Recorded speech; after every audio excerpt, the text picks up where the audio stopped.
Let's take a listen. Guys, congratulations. Last two teams standing after the longest season and postseason in the history of big-time football. Marcus, on your side, you've already won 2 big bowl games. Confetti has fallen. That's a big deal for Notre Dame lately, yet the job's far from done. What has it taken from your group? It's so funny. I always say the journey's never how you foresee it on the front end. And, you know, week 1 with the highest of highs of beating Texas A&M, a huge win to the following week, the lowest of lows. And, you know, there's things that happen that teach you lessons, and you have to be able to handle success. And now as you get ready to play a great opponent, you know, you can't ask them to do something they haven't done before. Redemption has been a cool theme to see. You mentioned Northern Illinois, Michigan, both cases a loss that shook the faith of a lot of the fans, but apparently didn't shake the faith of your teams. In what way was that loss maybe essential fuel to be sitting here today? Yeah, I think about what we talked about, that foundation along the way. Those storms are going to come. And when you play the game of football, you learn a lot about your team when you go through adversity. And how you come out of that in the back end is what really matters. All right. No one's been covering those programs closer than this guy, Desmond Howard from College Game Day. And I already saw Des. I saw Saturday morning putting in work on that Peloton. Exactly. Just put in work on the treadmill. We're trying. That's right. We're trying out here. No spring chickens. No. Des, what are you most looking forward to tonight? Well, you know, Chris Fowler, he said it eloquently. This has been the longest season in postseason in college football history, so I'm looking for it to be over. No,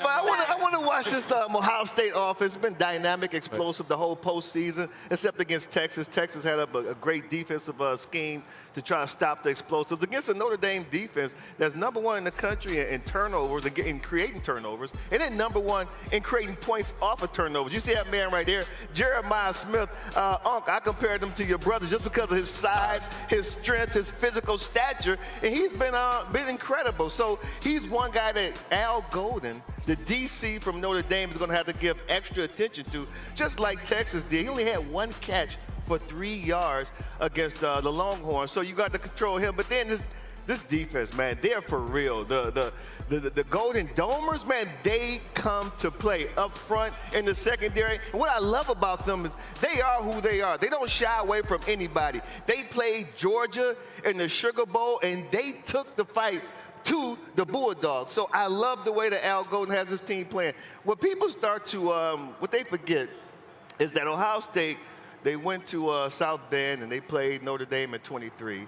And they pretty much had the same footprint, offensive footprint. Like they had the explosive, dynamic 5-star receiver, Marvin Harrison. Explosive, dynamic 5-star receiver, Marvin Harrison Jr. They had Trevion Henderson, who's a guy who can go the distance anytime he touches the ball. But Al Golden had a masterful game plan defensively, and he stopped the explosives except one time when Trevion got loose. And then they actually just lost the game on the very last play when Ohio State was like inside the 1-yard line, and for some crazy reason, Notre Dame only had 10 players on the field on defense, and Ohio State won that game. So I just think he follows a similar blueprint defensively to try to defend this group just like he did in 23. The questions I have, okay, you got strength on strength. Notre Dame's defense, Ohio State offense. Right. Can Notre Dame's offense move the ball against that Buckeye defense? Right. Because the Buckeye defense is really good. Right. They got high draft picks up there. They got a D-line that can attack the quarterback, and the quarterback's going to have to play a lot better this game than what he played against Penn State. It just so happens that Penn State quarterback played a little worse than what Notre Dame quarterback played. Right. But when you look at this situation right here, that's what I want to see, Stephen A. I want to see strength on strength, which is Ohio State's offense, Notre Dame defense. But can Notre Dame's offense move the ball against that Buckeye defense? I think that's going to be the difference in the ball game. This ain't going to be Georgia versus TCU from years ago. Let's get that out the way right now. We're going to have a game tonight. We're going to have a game tonight. At least we hope so. At least we pray so. Your lips to God's ears. I don't know. That's what I'm staying for. It better be a game. Don't waste my time. But here's the deal. I'm watching Will Howard, and I'm looking at a guy that's completed 70% college football player, 70% of his pass, about 919 yards. 6 touchdowns, just 2 interceptions. He can throw the ball. Riley Leonard runs the football. What's Ohio State potent against? The run. So you got to stop Notre Dame from running the football, even from their quarterback position. What's Notre Dame, even though their defense is real, especially against the pass? Because Jeremiah Smith, we've been talking about this brother and what he brings to the table. Buka, we can't ignore him. Trevion Henderson, we can't ignore him. Notre Dame has more of a problem in terms of what they have to deal with Ohio State's offense. But Ohio State knows that, and everybody and their grandmother knows it. So if you show up tonight and all of a sudden you can't put points up, you know what I'm saying? We're going to have a problem, because let me tell you something right now. Usually it's about the SEC, for example, in terms of their physical play. Exactly. Well, that's been thrown out the window. Second year in a row, we got a national title game. It ain't an SEC team in it.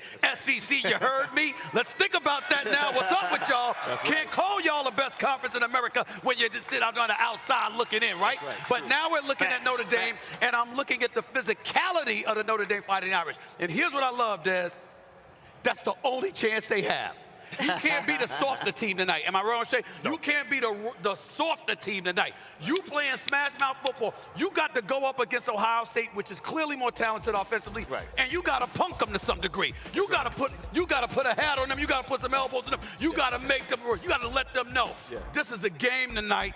You better bring your hard hat. Get them. 100% right. I want to get this game to the fourth quarter. Yes. It's a one-possession game. I don't want Ohio State to be able to run and hide in this 21-point lead going into the fourth quarter. Because the longer this game goes, Ohio State like, hold on, we better than this team. We supposed to be up 13. We supposed to be up 20. And we are 3. That's the only chance Notre Dame has to get this game late. And I think that's what Marcus Freeman is telling his team. We keep it close. Palm's going to get sweaty. Backside's going to get tight. And they're going to be worried. Well, we know he's going to have them coached up. All right, so Notre Dame does 8.5-point underdogs. If they were able to pull off the upset, what impact would that have on college football? Because they're kind of like the Cowboys of college football. Yeah, well, first and foremost, happy Martin Luther King Jr. Day. Yes. Absolutely. And so we have a black coach coaching the national championship game tonight. And if he's able to pull that off tonight against that team. In Atlanta. I mean, you could not write a better script. Right. You just couldn't do it. And you got to understand the opponent and what they did during the offseason. You're talking about an Ohio State team that pushed all the chips to the middle of the table. They went out and got all these high-profile guys out the portal. Caleb Williams, the #1 safety. They got Caleb Downs, the #1 safety from Alabama. Quinshawn Judkins, the #1 running back from Ole Miss. Then they went and got the #1 coach in the portal, too. Chip Kelly got him to quit his job as a head coach at UCLA to be their offensive play caller. That's because they probably didn't want him, but go ahead. Yeah, well, and they put all the chips in the table. And they say, listen, we're all in right now. So it would be catastrophic for them to lose this game tonight. To me, against a Notre Dame team that comes in, you're talking about Al Golden's defense. I mean, they're missing 4 starters on defense. I mean, this team comes limping in. This is a classic David versus Goliath matchup. And, Marcus Freeman and his group going to come in there with their slingshots and a couple of their rocks and see if they can pull off the upset. Yeah, this might be, you have to go back, maybe Penn State beating Miami. When they had Benner Testaverde and all that. That's big. Right. You have to go back to a situation like that, Stephen A., where a team is that decided of an underdog, and they pull because what happened? Penn State got it late into the ball game. That's right. And the next thing you know, they tighten up. They force 4 or 5 turnovers, and that's what Notre Dame's going to have to do. They're going to have to force Ohio State into some turnovers. They're going to have to cash them in, but they got to drag them out the deep water late in the ball game. I agree with you, but I want to say this about Notre Dame if they were to win to answer the question directly. I don't understand where the hell this fan base comes from. I mean, they're everywhere. I mean, it's not quite the damn Cowboys, but when you think Cowboys, Lakers in basketball, Yankees in baseball, you're like, damn, Notre Dame everywhere. They ain't a conference. They ain't been relevant in a national title picture. They were on TV for a long time. 1988. Here's the deal. Even when they were in the national championship game against Alabama, we knew they were going to get wrong. It's one thing to get wrong. They got their ass kicked. That's right. We knew beforehand they were going to get their ass kicked. Okay? This is different. We're looking at this team right now, and we're saying they got a chance. And to not be in a conference, let alone you're not in the SEC, you're not in the Big Ten, anything like that, to win a national championship in the age of the NIL as an independent, okay, that it doesn't get much bigger than that. If Notre Dame wins the national championship right now, it may change the complexion of college football as we know it permanently. Stephen A., I agree with you, because I don't really go anywhere, and I like they got Notre Dame diplomas on their wall. I only know 2 players, like Jerome Bettis and Tim Brown. But when I go to people home in the office, I don't see no Notre Dame players. And then I look at the stands, where the hell are all these Notre Dame players come from? So with that being said, Des, before I let let you roll, which fan base, I'm just curious, you guys think is going to show out more tonight? Would it be Ohio State? No.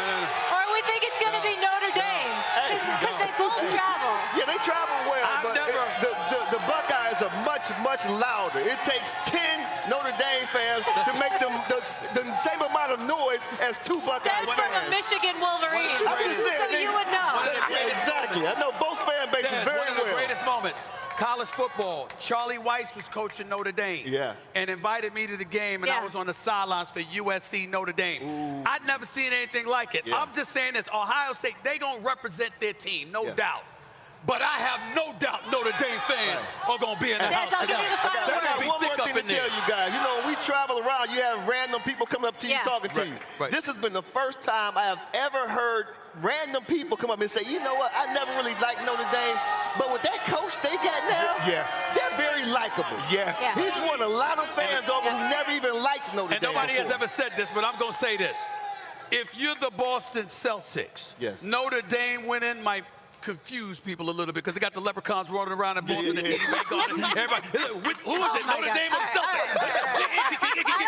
I don't think people are getting confused. I think we're good. I love Marcus Freeman. He's the guy that I would play for. If I had a kid that age, go play for Marcus Freeman. We got to go. Des, appreciate you so much. You had an incredible season, and I hope next week you and the family are on an island